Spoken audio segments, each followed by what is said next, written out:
Hello everyone, welcome back to our channel IT and trade express. आज थी bank Nifty की weekly expiry. ये हमने प्रॉफिट कैप्चर किया है लगभग 45,000 के अप्रोक्स, और ये हमने दूसरे अकाउंट में कैप्चर किया है लगभग 49,000 के अप्रोक्स। तो अभी हम चार्ट्स पे डिस्कस करते हैं बैंक निफ्टी को। निफ्टी को कल निफ्टी की वीकली एक्सपायरी, तो हम लोग किस तरह से प्लान कर सकते हैं। तो अभी सबसे पहले डेली चार्ट्स के अंदर देखते हैं किस तरह से चार्ट फॉर्मेशन हो रखा है। यहाँ पे कल भी हमने डिस्कस किया था कि मार्केट के अंदर अभी एक रेंज बनाया हुआ है। मार्केट क्लियरली एक रेंज के अंदर चलता हुआ दिखाई दे रहा है। डेली टाइम फ्रेम पे ही आप लोगों को अपर रेंज दिखाई दे रही होगी, नीचे की तरफ ये वाली लोअर रेंज है। तो मार्केट अपर रेंज से अभी ट्रेवल कर रहा है लोअर रेंज की तरफ। अभी मार्केट बीच में एक पॉज लिया है। तो अभी किस तरह से प्लान हो सकता है, और सेलिंग आना स्टार्ट हुई थी ऑलमोस्ट 50,000 के आसपास से। मार्केट कंटिन्यूसली रेड कैंडल बनाता हुआ गिर रहा है। तो यहाँ से हम एक्सपेक्ट कर सकते हैं कि यदि मार्केट फ्लैट ओपन होता है और थोड़ी स्ट्रेंथ शो करता है, तो फिर हो सकता है कि कल के दिन हमें एक ग्रीन कैंडल फॉर्मेशन होते हुए दिखाई दे। बट यदि मार्केट 48,000 को रेस्पेक्ट नहीं करता है और इसके नीचे कंटिन्यूसली ट्रेड करना स्टार्ट करता है, तो फिर हो सकता है डाउन ट्रेंड कंटिन्यू हमें होता हुआ दिखाई दे। वो 15 मिनट में हम डिस्कस करेंगे एग्जैक्टली कौन से लेवल पे हम लोग प्लान कर सकते हैं। तो ये बैंक निफ्टी का चार्ट लगा रखा है हमने 15 मिनट का। यहाँ पे आप लोगों को दिखाई दे रहा होगा मार्केट ने ऑलमोस्ट 48,000 के आसपास ही क्लोजिंग दी है। जो एडजस्टेड क्लोजिंग आई है वो ऑलमोस्ट 48,020 के आसपास आई है, इस लेवल के आसपास। कल भी हमने डिस्कस किया था कि यदि मार्केट के अंदर गैप डाउन ओपन होता है, तो फिर मार्केट ट्राई कर सकता है 48,000 के आसपास से एक सपोर्ट लेने का। और एग्जैक्टली एक पोस्ट टाइप में आज का कैंडल फॉर्मेशन हुआ है। तो कल यदि मार्केट फ्लैट ओपन होता है, फ्लैट ओपन होने के बाद में 250 को क्रॉस करेगा, तो फिर हो सकता है एक छोटा हमें रिवर्सल देखने के लिए मिले टिल 48,450 500 इस लेवल तक। हम वेट नहीं करेंगे 500 तक, 450 के आसपास यदि आना स्टार्ट करेगा तो अपनी पोजीशन को एग्जिट कर देंगे, क्योंकि हो सकता है राउंड नंबर से थोड़ा सा पहले ही मार्केट रेजिस्टेंस लेके फिर से नीचे की तरफ ट्रेवल करे। तो हमें देखना पड़ेगा यदि मार्केट फ्लैट ओपन हो रहा है और 150 200 को निकालना स्टार्ट कर रहा है, 48,150 48,200 को, तो फिर हम एक बाइंग के लिए पोजीशन बना सकते हैं। ऐसा इसलिए बोल रहा हूँ मैं क्योंकि यहाँ पे कंटिन्यूस हमने डेली चार्ट्स के अंदर देखा, कंटिन्यूस 4 से 5 दिन से काफ़ी अच्छी सेलिंग आ रही है। तो एक ग्रीन कैंडल हम एक्सपेक्ट कर सकते हैं। और मार्केट ने 48,200 के आसपास से यहाँ पे ऑलमोस्ट एक बार, दो बार, तीन बार रेजिस्टेंस ले चुका है इस लेवल से। तो नेक्स्ट टाइम इस लेवल को क्रॉस करेगा तो हो सकता है एक थोड़ा सा पुल बैक हमें दिखाई दे टिल लास्ट स्विंग। जो लास्ट स्विंग थी वो ऑलमोस्ट 48,450 के आसपास थी। तो एक बाइंग के लिए प्लान कर सकते हैं।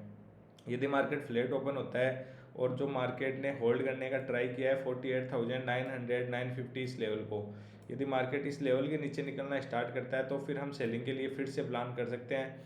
और 48,050 48,100 के आसपास अपना स्टॉप लॉस रहना चाहिए, और एक सेलिंग की पोजीशन हम लोग बना सकते हैं। फिर हो सकता है डाउन ट्रेंड हमें कंटिन्यू होता हुआ दिखाई दे और एक काफ़ी अच्छी सेलिंग की अपॉर्चुनिटी भी हमें मिल जाए। तो हमें जस्ट वेट करना है। यदि मार्केट फ्लैट ओपन होकर ऊपर की तरफ निकलेगा तो बाइंग के लिए प्लान करेंगे, नीचे की तरफ निकलेगा तो सेलिंग के लिए प्लान करेंगे। वोट इफ यदि मार्केट गैपो ओपन होता है, यदि गैपो ओपन होगा उस केस के अंदर हमें थोड़ा सा वेट करना पड़ेगा कि 48,250 200 ये लेवल किस तरह से रिएक्ट कर रहा है। यदि मार्केट अपने आप को इस लेवल के आसपास होल्ड कर रहा है, फिर उसके बाद में प्राइस एक्शन के साथ में यदि ब्रेकआउट दे रहा है तो बाइंग के लिए प्लान कर सकते हैं। यदि मार्केट फिर से इसी रेंज के अंदर आ जा रहा है, तो फिर हो सकता है कि कल के दिन गैप अप ओपन होके यदि इस रेंज के अंदर आ गया, तो फिर हो सकता है पूरा दिन इसी रेंज के अंदर फिर से बना रहे। तो उस केस के अंदर ज़्यादा कुछ प्लान नहीं करेंगे। यदि ब्रेकआउट अपर साइड में देगा प्राइस एक्शन के साथ में, तो बाइंग के लिए प्लान करेंगे। और यदि मार्केट गैप डाउन ओपन होता है 47,800 750 इस लेवल के आसपास कहीं भी डायरेक्टली गैप डाउन ओपन होता है, तो फिर हमें वेट करना पड़ेगा किस तरह से प्राइस एक्शन बन रहा है। यदि प्राइस एक्शन फिर से एक नेगेटिव बनना स्टार्ट करता है तो फिर सेलिंग के लिए प्लान करेंगे। और अदरवाइज यदि इस रेंज के अंदर आ जाता है तो फिर एक वोलेटाइल मार्केट हमें देखने के लिए मिलेगा। तो बेस्ट सिनेरियो दिख रहा है यदि कल मार्केट फ्लैट ओपन हो तो दोनों साइड में एक मोमेंटम पॉसिबल हो सकता है। तो उस केस के अंदर थोड़ा सा हम ज़्यादा एग्रेसिवली ट्रेड कर पाएंगे। अभी हम निफ्टी को डिस्कस करते हैं। निफ्टी के अंदर थोड़ा सा अच्छा रिवर्सल आया है as compare to bank Nifty.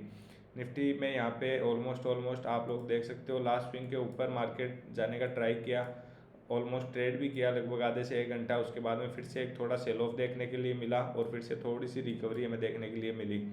तो निफ्टी में कल है वीकली एक्सपायरी निफ्टी की, तो निफ्टी के अंदर अभी ये जो स्विंग बनाया है मार्केट, ये बहुत ही ज़्यादा इंपॉर्टेंट है। यदि मार्केट को डाउन साइड में नहीं जाना है तो ये जो स्विंग्स बनाया है इनको रेस्पेक्ट करना पड़ेगा मार्केट को।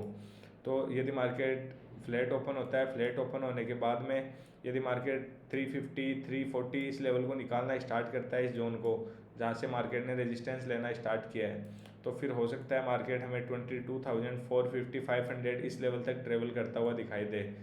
तो हमें वेट करना है। यदि मार्केट फ्लैट ओपन होकर 350 340 इस लेवल को निकालना स्टार्ट करेगा तो बाइंग के लिए प्लान कर सकते हैं। यदि मार्केट फ्लैट ओपन होता है और फ्लैट ओपन होने के बाद में इस स्विंग के नीचे यदि कैंडल क्लोज करना स्टार्ट करता है 15 मिनट में, हमें वेट करना पड़ेगा कैंडल क्लोज का। यदि स्विंग के नीचे कैंडल क्लोज करना स्टार्ट करेगा तो उस केस के अंदर हम सेलिंग के लिए प्लान करेंगे कंटिन्यूएशन के लिए। बट यदि मार्केट फ्लैट ओपन होकर ऊपर की तरफ निकल रहा है तो बाइंग के लिए प्लान करेंगे। यदि मार्केट गैप अप ओपन होता है, लेट सपोज 22 340 350 के आसपास गैप अप ओपन होता है, तो फिर हमें वेट करना पड़ेगा आधा एक घंटा या फिर फर्स्ट हाफ में पूरा वेट करना पड़ेगा कि मार्केट क्या अपने आप को इस लेवल के आसपास होल्ड कर पा रहा है। और फिर यदि सेकेंड हाफ में ब्रेकआउट देगा तो फिर एक काफ़ी अच्छा मोमेंटम हमें देखने के लिए मिल सकता है टिल 22,500 इस लेवल के आसपास तक। तो हमें वेट करना पड़ेगा फर्स्ट हाफ में यदि गैप ओपन होता है उस केस के अंदर। बट यदि फ्लैट ओपन होगा तो जिस भी साइड में ब्रेकआउट या ब्रेकडाउन होगा उसी साइड में हम लोग प्लान कर सकते हैं। और यदि गैप डाउन ओपन होता है, लेट सपोज मार्केट इस स्विंग के नीचे डायरेक्टली गैप डाउन ओपन होता है, तो फिर हमें ये इस चीज़ का देखना पड़ेगा कि मार्केट इस स्विंग को रिस्पेक्ट कर रहा है या नहीं कर रहा है 22,200 इस लेवल को।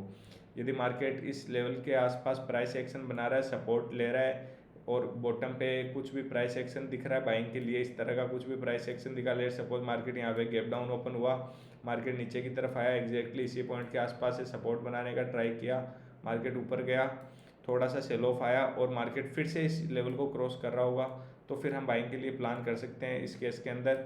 और फिर अपना इसी रेंज के लिए प्लान होना चाहिए। फिर हो सकता है निफ्टी इस रेंज के अंदर कल के दिन हमें एक्सपायर होता हुआ दिखाई दे। तो बेस्ट सिनेरियो दिखेगा यदि मार्केट फ्लैट ओपन होता है या गैप ओपन होकर अपने आप को इस लेवल के आसपास होल्ड करता है तो एक बाइंग के लिए प्लान कर सकते हैं। और यदि फ्लैट ओपन होकर नीचे की तरफ निकलेगा तो सेलिंग के लिए प्लान कर सकते हैं। यदि गैप डाउन ओपन होगा तो प्राइस एक्शन के साथ में यदि नीचे की तरफ निकलेगा तो सेलिंग के लिए प्लान कर लेंगे। यदि प्राइस एक्शन यहाँ पे सपोर्ट लेके ऊपर की तरफ बनता हुआ दिखाई दिया तो बाइंग के लिए प्लान कर सकते हैं। अभी मोमेंटम होने के चांसेस बहुत ही ज़्यादा दिख रहे हैं मार्केट के अंदर, तो उसी के अकॉर्डिंगली हम भी प्लान करते हुए चलेंगे। जहाँ पे भी प्राइस एक्शन में बाइंग का दिखेगा तो एक रिवर्सल के लिए प्लान कर सकते हैं, और जहाँ भी प्राइस एक्शन नेगेटिव बनता हुआ दिखाई देगा उस केस के अंदर फिर से कंटिन्यूएशन में सेलिंग के लिए प्लान कर सकते हैं। तो इस तरह से हम कल के लिए प्लान कर सकते हैं। Thank you.